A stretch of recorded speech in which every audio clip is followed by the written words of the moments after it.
မင်္ဂလာပါဗျ။အိုဘားမားရဲ့ဒီဇင်ဘာလ28ရက်နေ့နိုင်ငံတကာသတင်းတွေကိုတင်ဆက်ပေးကြပါမယ်။ယူကရိန်းကိုဥရောပတပ်ဖွဲ့တွေစေလွှတ်လွတ်ကြည့်ဒီအဖွဲ့ဝင်တွေအားလုံးဟာရုရှားရဲ့တရားဝင်ပြစ်မှတ်တွေဖြစ်သွားလိမ့်မယ်လို့ရုရှားသမ္မတပူတင်ကပြောပါတယ်။ရုရှားနိုင်ငံသားဝန်ကြီးဆာဂေးလက်ဗရော့ကလည်းယူကရိန်းကိုစေလွှတ်မဲ့ဘဲဥရောပတပ်ဖွဲ့မဆိုခြေမုံခံရလိမ့်မယ်ဆိုပါတယ်။ဥရောပကနိုင်ငံရေးသမားတွေဟာယူကရိန်းနဲ့ဆက်ဆံရေးမှာရည်မှန်းချက်တွေတိုင်းလုံနေပြီးယူကရိန်းပြည်သူတွေကိုမလေးစားဘူးလို့ဆာဂေးလက်ဗရော့ကဆွဆွဲပါတယ်။ယူကရိန်းကိုဥရောပတပ်ဖွဲ့တွေစေလွှတ်ဒါမှမဟုတ်ယူကရိန်းကိုထောက်ပံ့မှုရုရှားနိုင်ငံမှာပြည်စည်းတဲ့သိမ်းယူတဲ့လုပ်ရက်တွေကိုလည်းရုရှားကလက်တုံ့ပြန်မယ်လို့ဆိုပါတယ်။ဥပမာအပြင်ဘယ်လ်ဂျီယံမှာသိမ်းထားတဲ့ရုရှားပိုင်ပစ္စည်း80%ခန့်ကိုဥရောပသမဂ္ဂကနေပြီးတော့ယူကရိန်းကိုလွှဲပေးမယ်ဆိုတဲ့ကိစ္စတွေယူကရိန်းပြည်နယ်ထော်ကြီးမှာအဲ့ဒီငွေတွေသုံးဖို့ကိစ္စတွေဒါတွေလုံးဝလက်မခံဘူးလို့ပြောပါတယ်။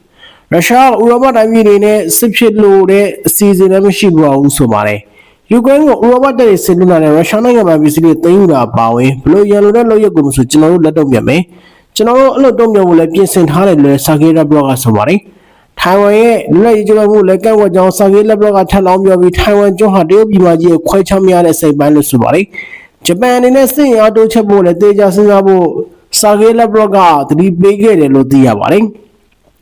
လောလောဆယ်မှာ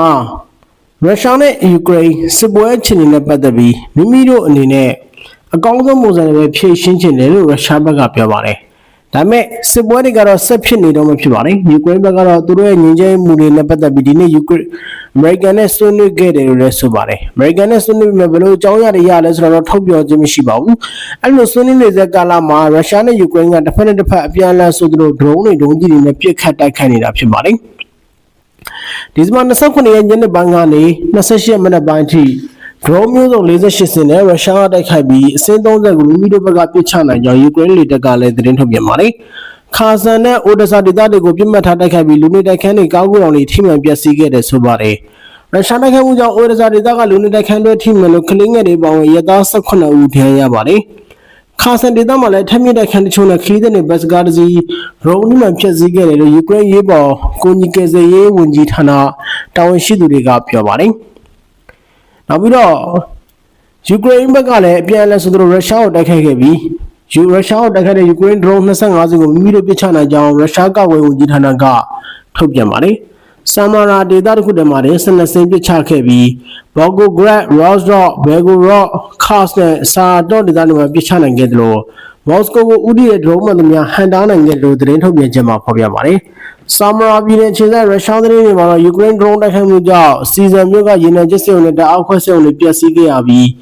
းမြို့နေရာတော်များမှာတအားပြတ်တောက်မှုတွေဖြစ်ပေါ်နေပါတယ်။မော်စကိုမြို့တော်ကနိုင်ငံတကာလေဆိပ်တွေအပါအဝင်ပြည်내ဒေသကြီးတွေကလေဆိပ်တွေကိုလည်းလေကြောင်းရန်ကာကွယ်ရေးစီမံချက်အရယာယီပိတ်ခဲ့ရတဲ့အတွက်လေယာဉ်ခီးစဉ်ပေါင်း290ကျော်နှောင့်နှေးခဲ့ရပြီးခီးစဉ်48ခုလုံးဝဖျက်သိမ်းခဲ့ရတယ်လို့ရုရှားဆိုရသတင်းတွေကဖော်ပြပါတယ်။နောက်သတင်းပုတ်ပြောချင်ပါတယ်။ကမ္ဘောဒီးယားထိုင်းအပြစ်ခတ်ရစင်းနဲ့ပတ်သက်ပြီးကြိုးစိုးကြောင်းတရုတ်ကထုတ်ပြန်ပါတယ်။ကမ္ဘောဒီးယားနဲ့ထိုင်းနိုင်ငံတို့လက်မှတ်ရေးထိုးခဲ့တဲ့ပူးတွဲပြစ်ခတ်ရစင်းကိုကြိုးစိုးကြောင်းတရုတ်နိုင်ငံကပြောခဲ့ပြီးတရုတ်နိုင်ငံသားဝန်ကြီးဟာနှစ်နိုင်ငံလုံးမှာနိုင်ငံသားဝန်ကြီးတွေနဲ့တွေ့ဆုံမယ်ဆိုပါတယ်။ကမ္ဘောဒီးယားနဲ့ထိုင်းတို့ဟာမကြသေးမီလလေးတွင်ဒုတိယမြောက်ပြစ်ခတ်ရစင်းကိုဒီဇင်ဘာ29မှာသဘောတူခဲ့ရာသတင်းပတ်ချီနေဆက်ပရိပကတွေအဆုံးသတ်ခဲ့ရပါတယ်။တွေ့ဆုံဆွေးနွေးမှုတွေဟာလက်တွေ့ကျပြီးရှုပ်ထွေးတဲ့ညှိပွားမှုကိုဖြည့်ရှင်းရမှာထိရောက်တဲ့ဒီလန်တွေဖြစ်ခဲ့တယ်ဆိုတာသဘောတူညီချက်ကပြသခဲ့တယ်လို့တရုတ်နိုင်ငံသားဝန်ကြီးဌာနဝန်ကြီးဝမ်ယီကဆိုပါတယ်။ဝမ်ယီဟာကမ္ဘောဒီးယားနိုင်ငံသားဝန်ကြီးပရာဆော့ခွန်ထိုင်းနိုင်ငံသားဝန်ကြီးစီဟာဇတ်တို့နဲ့ဒီဇင်ဘာ28နဲ့29မှာယူနန်မှာတွေ့ဆုံမှာဖြစ်ပြီးသုံးနိုင်ငံလုံးမှာစစ်ဘက်ကိုယ်စားလှယ်တွေတက်ရောက်မှာဖြစ်ပါတယ်။ကမ္ဘောဒီးယားနဲ့ထိုင်းကြားဆက်သွယ်ရေးမှာ platform ဖြစ်ဆက်သွယ်ဆောင်ရွက်ပေးစီလိုတယ်လို့တရုတ်ကပြောပါတယ်။အပြစ်ခတ်ရစရေးပြန်လည်ခီးတွေပြန်လည်စတင်ရေးနိုင်ငံရေးပြန်လည်ယုံကြည်မှုတည်ဆောက်ရေးစစ်ဆင်ရေးနဲ့ဒေသတွင်းငြိမ်းချမ်းမှုအောင်မြင်ဖို့ကမ္ဘောဒီးယားနဲ့ထိုင်းနဲ့ကိုနီယာမှာအပြုသဘောဆောင်တဲ့ခန်းကဏ္ဍကနေတရုတ်ကပါဝင်လို့တဲ့ဆန္ဒပဲရှိပါတယ်လို့ဝမ်ယီကပြောပါတယ်။ဝမ်ယီကဒေသတွင်းလုံခြုံရေးနဲ့ငြိမ်းချမ်းရေးကိုအမြင့်ကျင့်ဆုံးကတရုတ်နိုင်ငံပဲဖြစ်ကြောင်းဆိုပါတယ်။ဒါကြောင့်ကမ္ဘောဒီးယားနဲ့ထိုင်းတို့အခုလိုမျိုးစစ်ဖြစ်နေတဲ့ကာလမှာထိခိုက်နာကျင်ခဲ့ရတဲ့အရက်သားတွေနဲ့တူတရုတ်နိုင်ငံကလည်းထပ်တူထပ်များခံစားရပါတယ်ဆိုပြီးဝမ်ယီကပြောထားတာဖြစ်ပါတယ်။နောက်ဆက်မှာတော့ကမ္ဘောဒီးယားနဲ့ထိုင်းကြားမှာ82နာရီကြာအပြစ်ခတ်ရစဲလှုပ်ထားပြီးနှစ်ဖက်လုံးကအခြေအနေတွေကိုစောင့်ကြည့်နေတယ်လို့ဆိုပါတယ်။နောက်သတင်းပုတ်ပြောချင်ပါတယ်။ နောက်တဲ့တစ်ပုဒ်ပြောချင်ပါတယ်ထိုင်ဝမ်လွတ်လပ်ရေးကိုစန့်ကျင်တယ်လို့ရုရှားနိုင်ငံသားရေးဝန်ကြီးဆာဂေးလက်ဘရော့ကဆိုပါတယ်လွတ်လပ်ရေးနဲ့ပတ်သက်ပြီးထိုင်ဝမ်ရဲ့ကြိုးပမ်းမှုမှန်သမျှလုံးဝသိမှမပြုကြောင်းအမေရိကန်အနေနဲ့ထိုင်ဝမ်ကိုကူညီမှုတွေကိုရပ်တန်းကရပ်ဖို့လိုကြောင်းဆာဂေးလက်ဘရော့ကဆိုပါတယ်ရုရှားဟာဘယ်ပုံစံမျိုးနဲ့မဆိုထိုင်ဝမ်လွတ်လပ်ရေးကိုစန့်ကျင်ပြီးတော့ထိုင်ဝမ်ကျွန်းဟာတရုတ်နိုင်ငံရဲ့ခွဲထုတ်မိရတဲ့အစိပ်ပိုင်းလို့သာအမြဲတမ်းမှတ်ယူကြောင်းဆာဂေးလက်ဘရော့ကရုရှားနိုင်ငံပိုင်သတင်းဌာန TASS နဲ့အင်တာဗျူးမှာပြောသွားပါတယ်။ထိုင်ဝမ်ရေးနဲ့ပတ်သက်ပြီးအများသိကြပြီးဖြစ်တဲ့မော်စကိုရည်တည်ချက်ဟာမပြောင်းလဲဘူးလို့ဆိုပါတယ်။ထိုင်ဝမ်ကိုတရုတ်စိတ်ပိုင်းဖြစ်တာအမြဲတမ်းအသိမှတ်ပြုပါတယ်။ One China policy ကိုသာလက်ခံတယ်ဆိုပါတယ်။လွတ်လပ်ရေးစီဦးတည်တဲ့ဘယ်လှုပ်ရှားမှုကိုမဆိုလုံးဝလက်မခံဘူးလို့သူကပြောပါတယ်။ဒါအပြင်ဂျပန်ဟာစစ်အားတိုးချဲ့မှုကိုဦးတည်တဲ့လမ်းကြောင်းလိုက်နေကြောင်းပြောခဲ့ပြီးဒီကိစ္စအပေါ်ဂရုတစိုက်စဉ်းစားဖို့တိုက်တွန်းသွားပါတယ်။မကြသေးခင်ကတိုကျိုရဲ့လှုပ်ဆောင်ချက်တွေကဒေတာတွင်းတည်ငြိမ်ရေးပေါ်အနှုတ်လက္ခဏာဆောင်တဲ့သဘောတက်ရောက်ခဲ့တယ်ဆိုပါတယ်။ဒါပေမဲ့ရုရှားနဲ့တရုတ်တို့ပူးပေါင်းပြီးတော့ဂျပန်လေပိုင်နဲ့နာဒီကပ်ပြီးတော့တိုက်လေရင်နဲ့လေကျင့်ပြန်တဲ့နောက်တွေကိုတော့ထည့်သွင်းပြောသွားခြင်းမရှိပါဘူးဒီအင်တာဗျူးမှာပဲနောက်နိုင်ငံတွေဟာထိုင်ဝမ်ရဲ့ငွေကြေးနဲ့နည်းပညာမှာအကျိုးမြတ်ရယူဖို့နောက်တော့ခြင်းမရှိကြောင်းဆာဂေးလက်ဘရော့ကပြောခဲ့ပြီးထိုင်ဝမ်ကိုဈေးကြီးတဲ့အနောက်တိုင်းလက်နက်တွေရောင်းချပေးခြင်းနဲ့တပိုင်းလျက်ကူပစ္စည်းထုတ်လုပ်မှုကိုအမေရိကကိုရွှေ့ပြောင်းဖို့ကြိုးပမ်းမှုဟာတရုတ်ပေါ်စီးပွားရေးဖိအားပေးပုံစံဖြစ်ရှုမြင်နေဆိုပါတယ်ဒီမချက်တရားတရုတ်နိုင်ငံရဲ့ချုပ်ချအာဏာဆိုင်ရည်တည်ချက်ကိုရုရှားကဆက်လက်ထောက်ခံခြင်းနဲ့အရှေ့အာရှမှာရှိတဲ့လုံခြုံရေးဆိုင်ရာဒဏ်ရမအရွှေ့တွေပေါ်စိုးရိမ်ပူပန်မှုကိုထင်ဟပ်စေကြောင်းနိုင်ငံခြားရေးဝန်ကြီးဌာနကထုတ်ဖော်ပြောဆိုခဲ့တာဖြစ်ပါတယ်။နောက်တင်ဖို့ပြောချင်ပါတယ်။ဂျာမနီထုတ်ဘော်ဇာတန်ကြက်ကရင်ကိုယူကရိန်းထံမှတရုတ်ရခဲ့သလား။တရုတ်စီမှာအခုအဲ့ဒီတန်ကြက်ကပုံစံတွေတွေ့နေရပါတယ်။တရုတ်ကအဓိကနည်းပညာကဏ္ဍမှာအမေရိကန်ကိုယ်တော်ရှင်ပြန်တဲ့နည်းပညာမြင့်အင်အားကြီးနိုင်ငံတစ်နိုင်ငံဖြစ်လာပါတယ်။ဒါပေမဲ့တရုတ်နိုင်ငံရဲ့တိုးတက်လာမှုကအမေရိကန်နဲ့ဥရောပတို့ရဲ့နည်းပညာနဲ့ဆွမ်းဆောင်ရည်ကိုပုံတူကူးယူခြင်းပေါ်မှာများစွာခြေခံထားပါတယ်ဒီနေ့ခေတ်ပြည်တွင်းမှာတည်ထွင်ဆက်လက်မှုထုတ်လုပ်မှုတွေမြင့်တက်လာပေမဲ့တခါတရံတရုတ်ဟာနောက်နိုင်ငံတွေရဲ့နည်းပညာနဲ့ platform တွေကိုပုံတူကူးဖို့ကြိုးပမ်းနေစေဖြစ်ပါတယ်ခုခါမှာတရုတ်ဟာဂျာမနီရဲ့ဘောင်ဆာဘတ်စုံသုံးတန်ကြက်ကရင်ကိုပုံတူကူးခဲ့ပုံရပါတယ်တရုတ်ဟာဂျာမန်ဘောင်ဆာနဲ့တပုံစံနဲ့တူတဲ့တန်ကြက်ကလူတင်ရင် ABC ကိုတိစောက်ခဲ့ပြီးအဲ့ဒီမှာ V ပုံစံကိုဒီဇိုင်းအစိပ်ပိုင်းလိုက်ဖြုတ်နိုင်တက်နိုင်တဲ့တိစောက်ပုံနဲ့တန်ကြက်ကတက်ထားတဲ့မောင်းနေသူခံပါပါတယ်တရုတ်နိုင်ငံရဲ့ဘော်တူးစမှုစုံမှာအဲ့ဒီရင်ကိုစမ်းသပ်မောင်းနေတဲ့ပုံရိပ်တွေအခြေခံပြီးတော့အတည်ပြုနိုင်ခဲ့တာပါဒီဂျာမနီရင်တဲ့ပုံစံတွေကိုအောင်မြင်စွာစမ်းသပ်ပြီးနောက်တရုတ်ဟာရှင်ပြိုင်မှုပြင်းထန်ကြီးထွားလာတဲ့လက်နက်တင်ပို့ရေးလုပ်ငန်းအတွက်ဒီရင်ကိုပို့ကုန်မော်ဒယ်ဖြစ်အသုံးပြုလာနိုင်တယ်လို့ဖော်ပြပါတယ်လက်နက်ကြောင်းရည်သားတဲ့ Defense Blog ကနိုင်ငံတကာဖောက်သည်တွေသုံးနေတဲ့ဘောင်ဆာမျိုးကွဲရင်နဲ့ကိုက်ညီတဲ့လက်နက်စနစ်ကိုစမ်းသပ်ဖို့ဒီရင်ကိုစမ်းသပ် platform ဖြစ်အသုံးပြုနိုင်တယ်လို့ဖော်ပြပါတယ်တရုတ်ကနောက်နိုင်ငံပြိုင်ဘက်တွေရဲ့ပစ္စည်းတွေအတိုင်းဈေးပေါ်တဲ့ပုံစံတူပစ္စည်းတွေနဲ့ဈေးကွက်ကိုဖြိုခွဲဖို့ကြိုးပမ်းနေကြောင်းတွေ့ရတယ်ဆိုပါတယ်။ဂျာမန်အင်ဂျင်နီယာပညာရပ်မှာထိပ်တန်းအဆင့်ရှိနေစေဖြစ်တရုတ်ဘာရှင်းဟာမူလဂျာမန်ဘာရှင်းတော့မကောင်းပါဘူး။ဒါပေမဲ့စနစ်နဲ့အစိပ်ပိုင်းတွေကိုဂျာမန်စနစ်နဲ့ပုံစံနဲ့တူအောင်လုပ်ခြင်းဖြင့်တရုတ်လက်နက်ထုတ်လုပ်သူတွေဟာအလားတူထုတ်ကုန်ကိုပုံမသက်တာတဲ့ဈေးနှုန်းနဲ့ကန်လန့်ပြီးအရှိလက်ပိုင်းမှာတည်တံ့ဈေးကွက်ဝယ်စုရဖို့မျှော်လင့်နေပါတယ်။ဒီ V shape ပုံစံကိုယ်ဒီဇိုင်းပေါဝင်ရင်းရဲ့ပြင်ပင်စင်ဟာဂျာမန်ထုတ်တိုင်းဖြစ်ပါတယ်။ဒါပေမဲ့အမည်မပေးရသေးတဲ့တရုတ် ABC နဲ့ဂျာမန်ဘောင်ဆာကြားအပေါ်ရန်တူမီတာကလွဲလို့တရုတ်ရင်အတွင်းပိုင်းစနစ်တွေကြောင့်မသိရပါဘူး။ဥပမာအဖြစ်တရုတ်ရင်ပေါ်မှာအမှတ်သားတွေဒါမှမဟုတ်ကုမ္ပဏီတစ်စိတ်တွေအသေးအတာမရှိခြင်းကြောင့်ဒီရင်ဟာစနစ်စင်အဆင့်မှာရှိနေသေးပြီးအများအများထုတ်နေတဲ့အဆင့်မရောက်သေးပါဘူး။ဘောင်ဆာရဲ့အချက်လက်တွေပြောရရင်စတင်မိတ်ဆွေတာ2011ကပြထုတ်လုပ်ပြီးစီးတဲ့ရေအတွက်က1866စီပါ။အလျား26ပဲရှိပါတယ်။စေရေးအဆင့်အသင်းအနေထားမှာလူစုပေါင်း4ချိန်ခံမှန်းကြီး36.5တန်းရှိပါတယ်။ဆိုင်နေစနစ်မှာ coin spring နဲ့ short bar တွေပေါ်ပါတယ်အင်ဂျင်ဟာတော့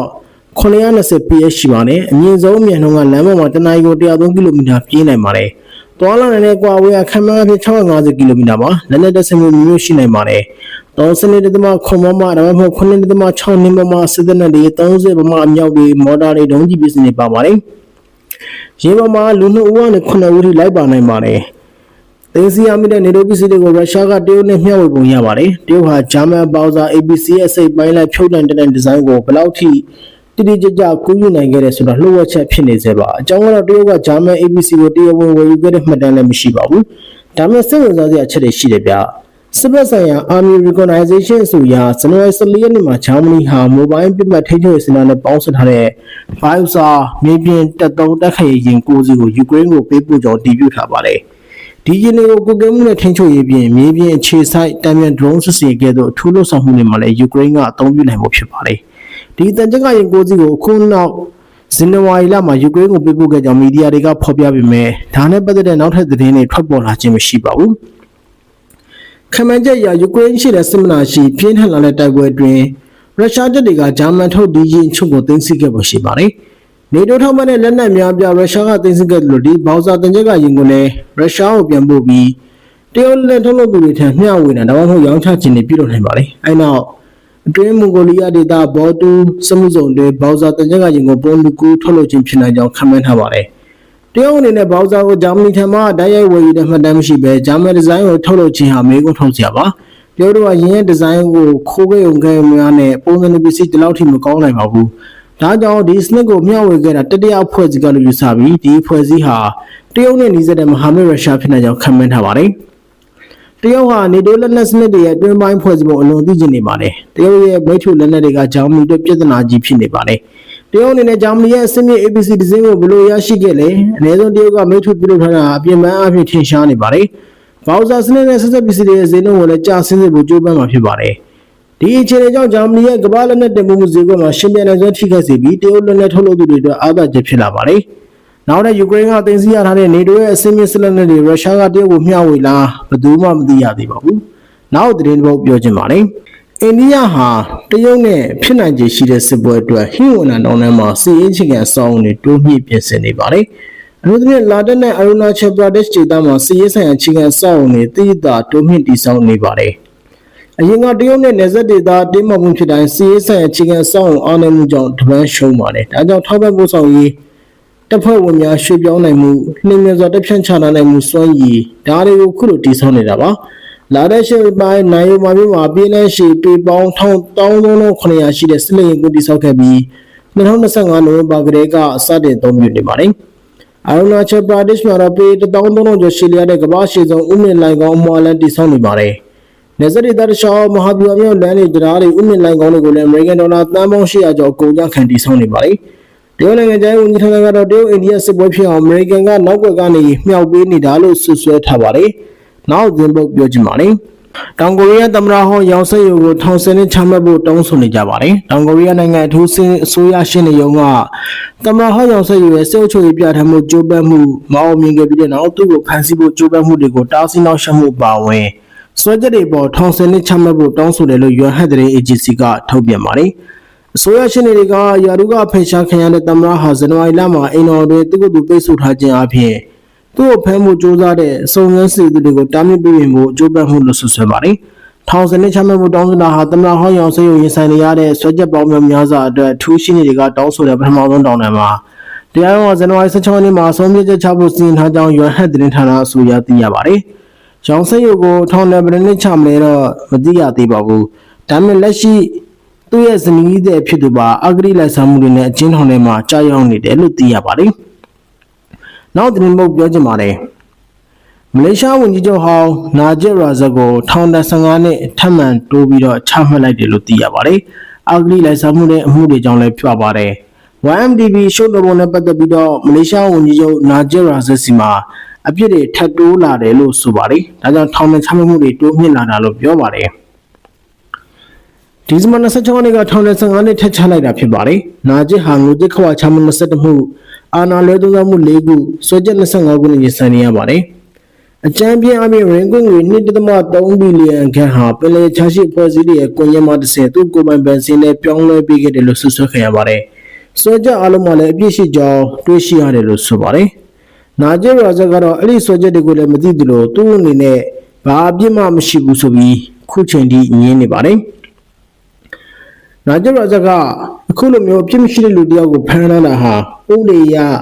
တရားဝင်ရလားဆိုပြီးတော့မှဥပဒေဆိုင်ရာဖွဲ့စည်းတွေကိုပြန်လည်မေးခွန်းထုတ်နေတာဖြစ်ပါတယ်။ဒါပေမဲ့နာဂျစ်ရာဇတ်အနေနဲ့သူ့ရဲ့အဂတိလိုက်စားမှုတွေကြောင့်လုံးဝလွတ်ရမရှိတော့တော့အောင်ခြေနေကတော်တော်လေးကိုတင်းမာမှုတွေရှိနေပါတယ်။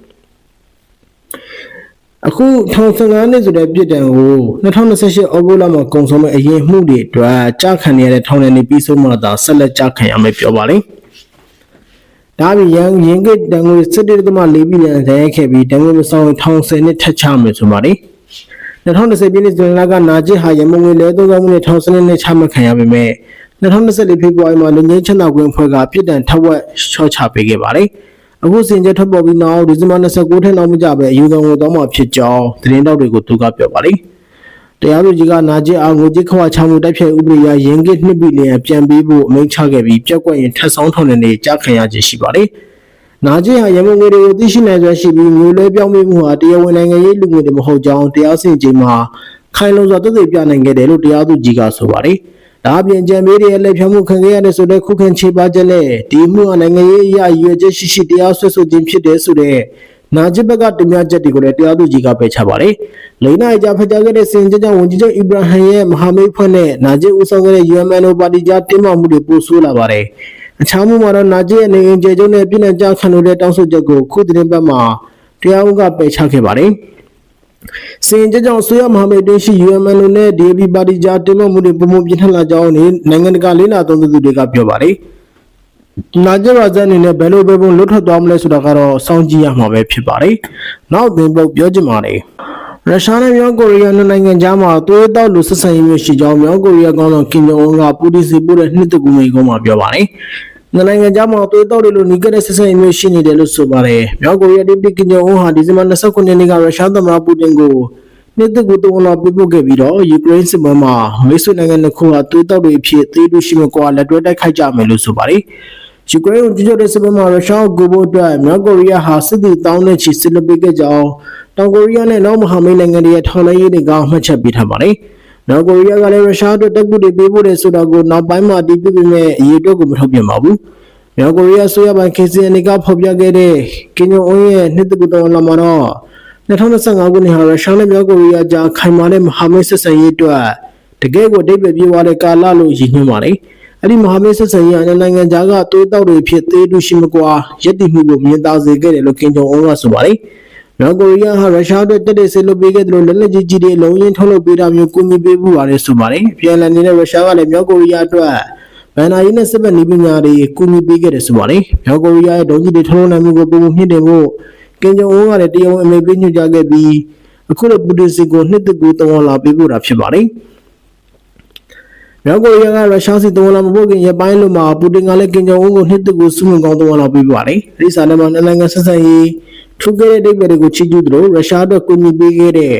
မြောက်ကိုရီးယားတပ်ဖွဲ့ဝင်တွေရဲ့သူရဲကောင်းပိသားမှုတွေကိုပါဂုဏ်ပြုမှုနဲ့ရေးသားခဲ့တယ်လို့သိရပါတယ်။နောက်သင်ပုတ်ပြောချင်ပါတယ်။ဒီပုဂ္ဂိုလ်ကတော့ကဘာကြီးပြအကြောင်းသက်သေပြဖို့ကြိုးစားရင်ဒုံကြီးပြတ်ကျတည်သွားခဲ့တယ်ဆိုပါတယ်။အသက်64နှစ်အရွယ်မိုက်ခုဟာ